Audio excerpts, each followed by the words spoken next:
The following program is a production of HEW Entertainment, heard on the official website of HEW Entertainment.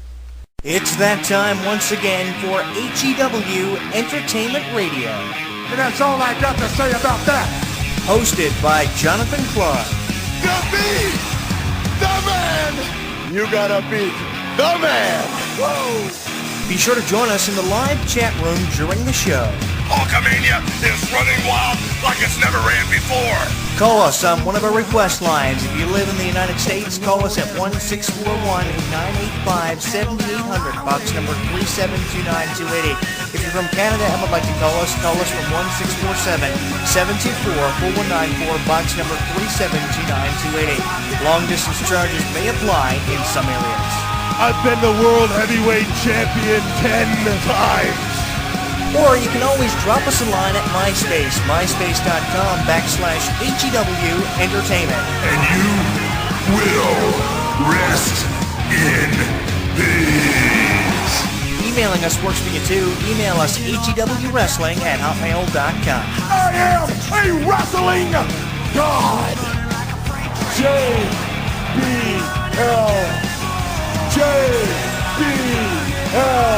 And now, without any further ado, here is your host of HEW Entertainment Radio on the official website of HEW Entertainment, Jonathan Clarke. The champ is here.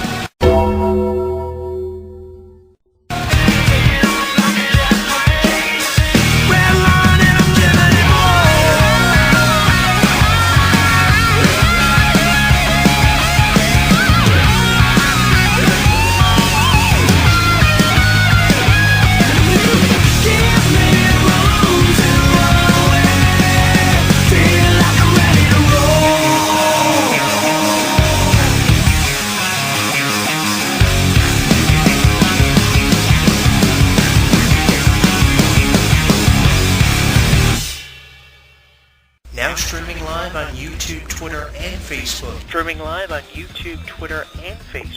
HEW Entertainment Radio is inviting you to comment on our video blogs, join the conversation, and like us.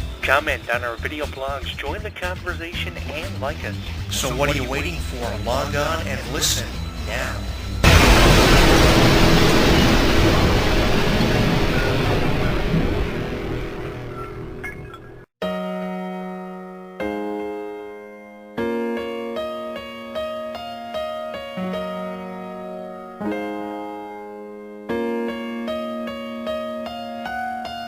When I first saw you standing there, you know, was a little hard not to stare. So nervous when I drove you home, I know, being apart's a little hard to bear. Send some flowers to your working homes, that I'd have you in my arms again. We kissed that night before I left, still now, was something I can never forget.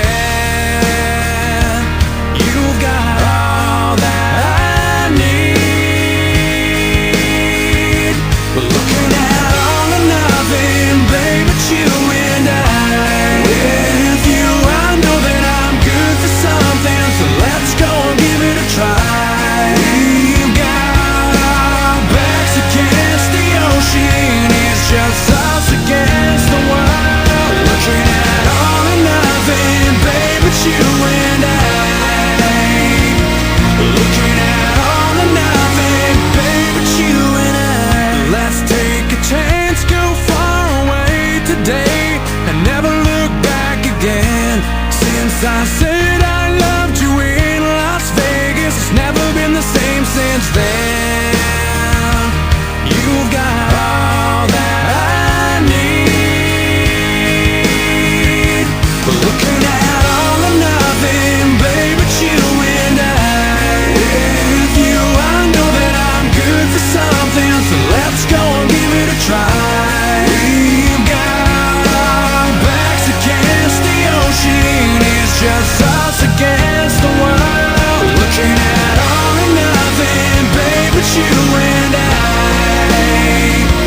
try.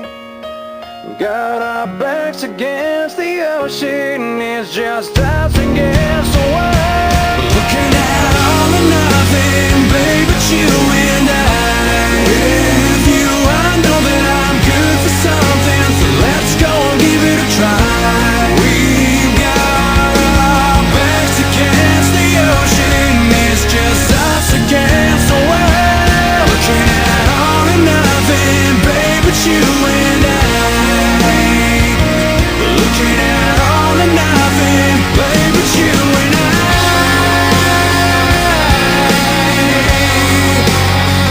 Babe, it's you and I.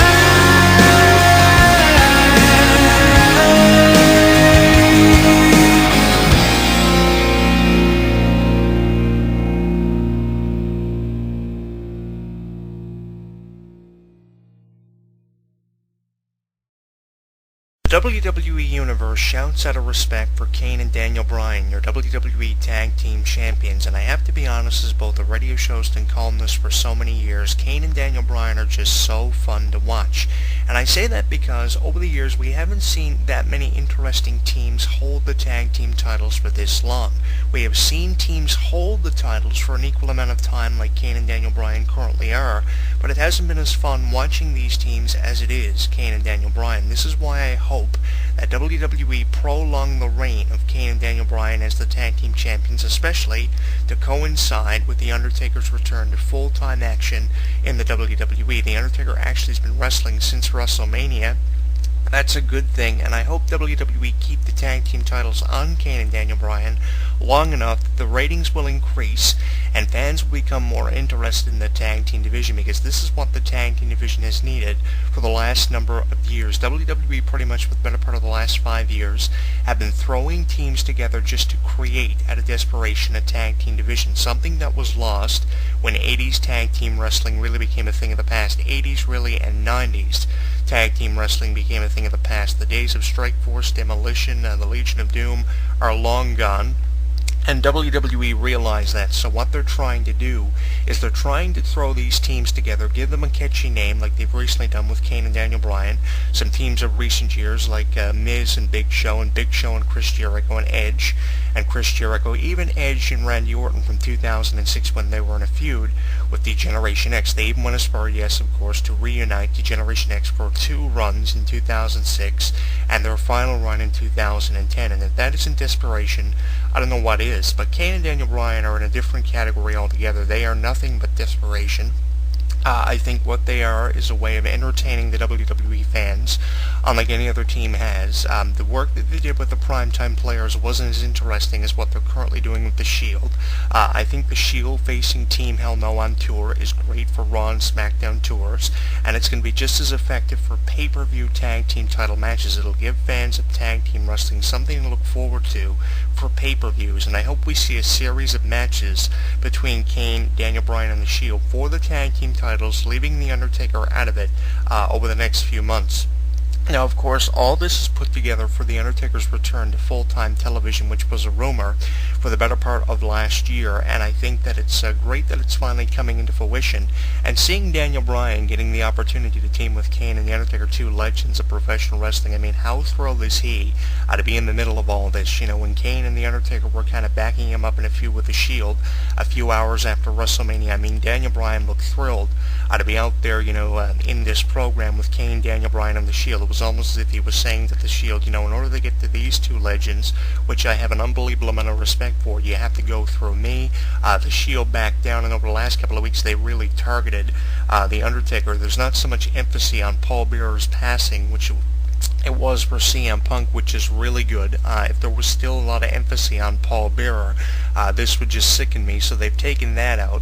And pretty much what it's revolving around is the reunion of the Brothers of Destruction. Now, some wrestling fans may look at this as a continued tribute to Paul Bearer's passing, and, you know, it's okay if you look at it that way, but I think it's just been because we haven't seen the Brothers of Destruction since at least 2007, 2008. Really, technically, the last time we saw anything with the Brothers of Destruction was on Raw 1000 back on July 23rd of 2012, I believe. So it's been a while.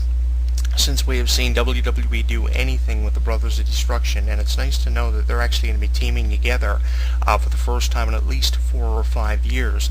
Now, one thing that wrestling fans are probably thinking is somehow they're going to try to get Daniel Bryan out of this, and we're going to see the Brothers of Destruction take on the Shield in a 2-on-3 handicap match, similar to how the Rock and Sock Connection faced Evolution at WrestleMania 20. There is a slight chance that that will happen, but if you look at the contributions of Daniel Bryan in this threesome feud with the Shield, he brings a lot of speed and a lot of quickness to the team. So while The Undertaker and Kane lack in that department, Daniel Bryan brings a lot of unpredictability to this feud. So I'm not expecting WWE to eliminate Daniel Bryan from this rivalry. If anything, he's going to be a big factor in this rivalry and contribute to whoever comes out of this with the win. Now, the United Kingdom 6-man tag team match, with how much promotion it received, you pretty much knew that Kane, Daniel Bryan, and The Undertaker were going to lose.